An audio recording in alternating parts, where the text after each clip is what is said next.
सितंबर के अंतिम दिनों की धूप ने हैरिसन रोड पर हमारे अध्ययन कक्ष में लंबी परछाइयां बिखेर दी। हवा धूपकाठी की सुगंध से गाढ़ी हो उठी। व्योमकेश, इस शांति से तो मैं ऊब गया हूँ।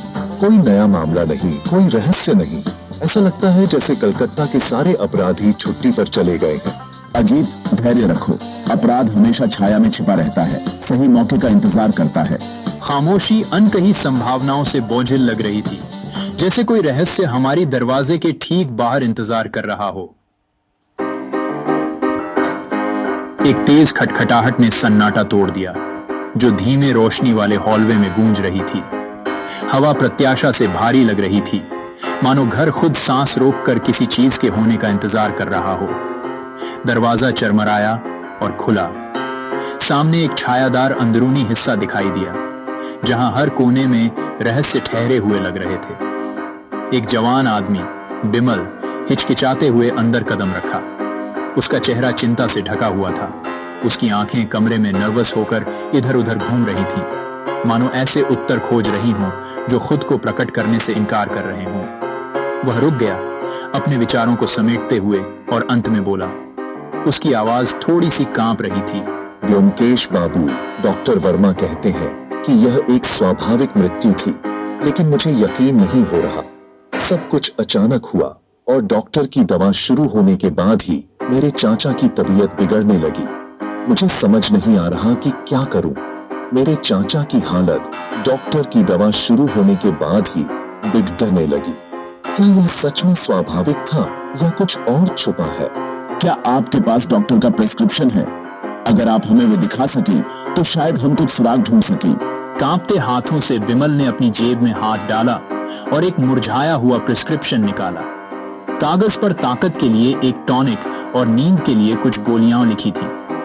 पहली नजर में कुछ भी संदेहजनक नहीं, फिर भी साफ सुथरी हाथ की लिखावट और सटीक खुराकें लगभग बहुत परफेक्ट लग रही थीं, जैसे सावधानी पूर्वक तैयार की गई हों ताकि किसी की निगाह से बच सके। सतह पर कुछ भी असामान्य नहीं दिख रहा था। दवाइयां सामान्य थीं, निर्देश स्पष्ट थे, लेकिन कभी कभी सबसे खतरनाक रहस्य सीधे सामने होते हुए भी छिपे रहते हैं, रोजमर्रा की आदतों और परिचितता की आड़ में। अजीत, इसमें कुछ असामान्य नहीं लगता है ना? लेकिन मुझे लगता है कि हमें हर छोटी बात पर ध्यान देना होगा। कभी कभी साधारण चीजों में ही सबसे बड़ा रहस्य छुपा होता है, और यही सबसे ज्यादा संदिग्ध है। जब सब कुछ सामान्य दिखे, तभी सबसे ज्यादा सतर्क रहना चाहिए। हमें उस दवा की बोतल की जरूरत पड़ेगी जो तुम्हारे चाचा ले रहे थे। असली जवाब शायद उसी में छुपा हो। जांच आधिकारिक रूप से शुरू हो चुकी थी। हर विवरण, हर शब्द, हर इशारे को अब बारीकी से परखा जाएगा। कमरा एक नई ऊर्जा से भरा हुआ लग रहा था, मानो दीवारें खुद उन लोगों को सुराग फुसफुसा रही हों जो सुनने को तैयार हों। और जैसे ही संदेह गहराने लगा, एक शब्द मेरे मन में गूंज उठा, जहर। यह मामला बिल्कुल भी साधारण नहीं था, और मुझे आभास हो रहा था कि सच उतना ही भयावह होगा जितना कोई सोच भी नहीं सकता। घोष निवास में शोक की छाया छाई हुई थी। बिमल हमें अपने चाचा के अछूते कमरे में ले गया। एग्जामिनिंग बॉटल, सब कुछ सामान्य दिखता है, लेकिन यही सबसे खतरनाक है। ये वही टॉनिक है। इसमें क्या गठी हाइपरटीएच हो सकती है? डॉक्टर साहब खुद दवा पिलाते थे, कहते थे सब ठीक हो जाएगा। बिमल, हमें इस बोतल को जांच के लिए भेजना होगा। तब तक डॉक्टर वर्मा को शक नहीं होना चाहिए। वह शीशी अब हमारा मुख्य सबूत थी। वर्मा का कक्ष गरिमा से भरा हुआ था, लेकिन उनकी शांत मुस्कान कुछ ज्यादा ही परिपूर्ण लग रही थी। कहिए व्योमकेश बाबू, कैसे आना हुआ? डॉक्टर साहब, मिस्टर घोष की हालत आपकी दवा के बाद ही बिगड़ी। क्या आपको यह अजीब नहीं लगता? आप क्या कहना चाह रहे हैं? मैं एक डॉक्टर हूँ, मेरा काम जान बचाना है। हमारे पास वह टॉनिक की बोतल है और उसे जांच के लिए भेजा गया है। जांच का जिक्र होते ही उसका संयम टूट गया, मुखौटा उतर गया। भीतर छिपा अपराधी बेनकाब हो उठा। वर्मा का आत्मविश्वास उस समय बिखर गया जब मैंने उसके सामने फॉरेंसिक रिपोर्ट रखी। जो कमरा कभी उसके दिखावे और दंभ से भरा था, अब भारी सन्नाटे से गूंज रहा था। हर नजर उस दस्तावेज पर टिकी थी जो सब कुछ बदल सकता था। सबूत का बोझ अस्वीकार नहीं किया जा सकता था। और पहली बार डॉ वर्मा को अपनी स्थिति की गंभीरता का एहसास हुआ। उसके हाथ हल्के से कांप उठे, उस डर को प्रकट करते हुए जिसे वह छुपाने की कोशिश कर रहा था। विज्ञान द्वारा समर्थित सच अब उसकी सावधानी से घड़ी हुई झूठ की दीवार को गिराने वाला था। वैज्ञानिक परीक्षण ये बकवास है। आप लोग सिर्फ कागजों पर भरोसा करते हैं, जबकि असली जिंदगी में सब कुछ इतना आसान नहीं होता। मैं इतने सालों से डॉक्टर हूं, क्या मेरी बातों की कोई अहमियत नहीं? आपने एक बेकसूर इंसान को जहर देकर मार डाला और आप हमें दोषी बता रहे हैं? आपके झूठ और बहानों से अब कोई फर्क नहीं पड़ जाता। सबूत हमारे सामने है, अब सच छुप नहीं सकता। डॉक्टर, इस रिपोर्ट में साफ लिखा है कि टॉनिक में डिजिटलिस पॉइजन था, धीरे धीरे दिल को कमजोर करने वाला जहर। यह कोई साधारण गलती नहीं थी, बल्कि सोच समझकर किया गया अपराध था। सिर्फ कोई अनुभवी व्यक्ति ही इतनी चालाकी से जहर मिला सकता है।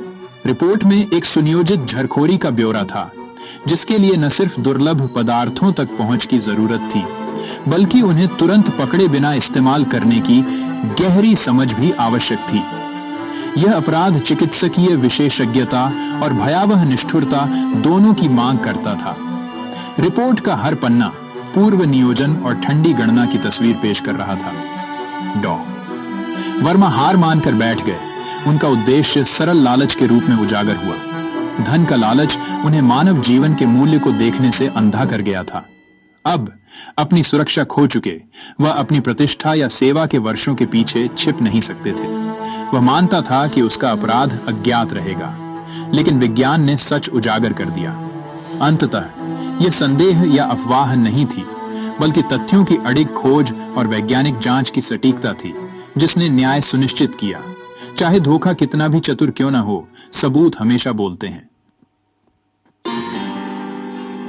इंस्पेक्टर ताराफदार कांस्टेबलों के साथ प्रवेश किए। पुलिस को देखकर डॉ वर्मा की आखिरी प्रतिरोध शक्ति भी समाप्त होती दिख रही थी। इंस्पेक्टर, यह है डॉक्टर आशुतोष वर्मा, मिस्टर घोष की हत्या का आरोपी। सख्ती से सिर हिलाते हुए सबूत स्पष्ट है। हाथ कड़ियां बंद होने की आवाज हुई। डॉ वर्मा, जो कभी एक सम्मानित चिकित्सक थे, अब बस एक और अपराधी बन चुके थे। आखिरकार उसे उसकी सजा मिली।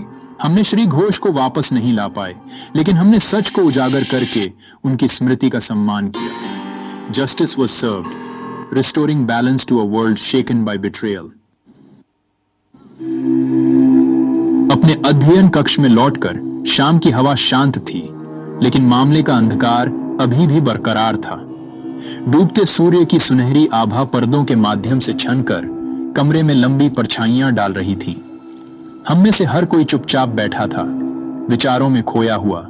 दिन भर की खुलासों का बोझ हमारे कंधों पर महसूस हो रहा था। सन्नाटा सिर्फ ध्वनि की अनुपस्थिति नहीं था, बल्कि सवालों से भरी एक जगह थी। सही और गलत के बारे में, लोगों द्वारा किए गए चुनावों के बारे में और उसके परिणामों के बारे में। उस पल कमरा एक पवित्र स्थान की तरह महसूस हो रहा था, लेकिन साथ ही एक न्यायालय की तरह भी, जहां हमारी अपनी अंतरात्मा पर परीक्षण चल रहा था। एक डॉक्टर ऐसा कैसे कर सकता है? ज्ञान का ऐसा दुरुपयोग, यह तो शैतान से भी बदतर है। जब हम डॉक्टरों की बात करते हैं, तो हमारे मन में हमेशा सेवा, समर्पण और करुणा की छवि होती है। लेकिन जब कोई अपने ज्ञान का इस्तेमाल दूसरों को नुकसान पहुंचाने के लिए करता है, तो वह न सिर्फ अपने पेशे का, बल्कि पूरे समाज का विश्वास तोड़ देता है। यह विश्वासघात है, और इससे बड़ा अपराध कोई नहीं। अजीत, ज्ञान एक दोधारी तलवार है। सब कुछ इंसान की नैतिकता पर निर्भर करता है। किताबें और विज्ञान हमें रास्ता दिखा सकते हैं, लेकिन सही और गलत का चुनाव हमें खुद करना होता है। अगर नैतिकता कमजोर हो जाए, तो सबसे बड़ा ज्ञान भी विनाश का कारण बन सकता है। इसलिए हमें हमेशा अपने इरादों की जांच करनी चाहिए। क्या हम सच में भलाई के लिए काम कर रहे हैं या अपने स्वार्थ के लिए? डॉक्टर वर्मा का विश्वासघात समाज के भरोसे पर एक घाव था। यह केवल एक व्यक्तिगत असफलता नहीं थी, बल्कि उन मूल्यों की नींव में दरार थी जिन्हें हम महत्व देते हैं। जब सत्ता और सम्मान की स्थिति में कोई व्यक्ति धोखे का रास्ता चुनता है, तो यह पूरे समुदाय में लहरें पैदा करता है, जिससे हर कोई यह सवाल करने लगता है कि वे किस पर भरोसा कर सकते हैं।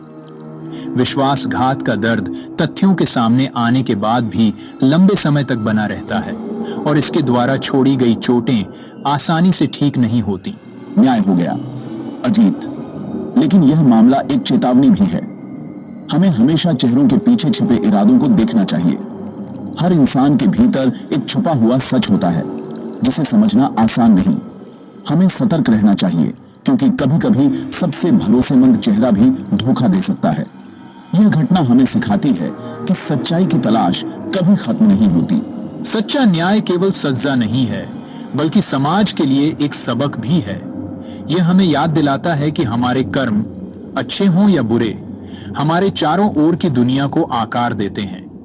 न्यायालय एक फैसला सुना सकता है, लेकिन असली न्याय उन सबको में मिलता है जो हम सीखते हैं और उन बदलावों में जो हम एक समुदाय के रूप में लाते हैं। यह संतुलन बहाल करने, भरोसा पुनर्निर्मित करने और यह सुनिश्चित करने के बारे में है कि ऐसे विश्वासघात दोबारा न हो। जैसे जैसे रात गहराई, हम शांत विचारों में बैठे, याद दिलाते हुए कि सबसे बड़े रहस्य मानव हृदय में छिपे हैं।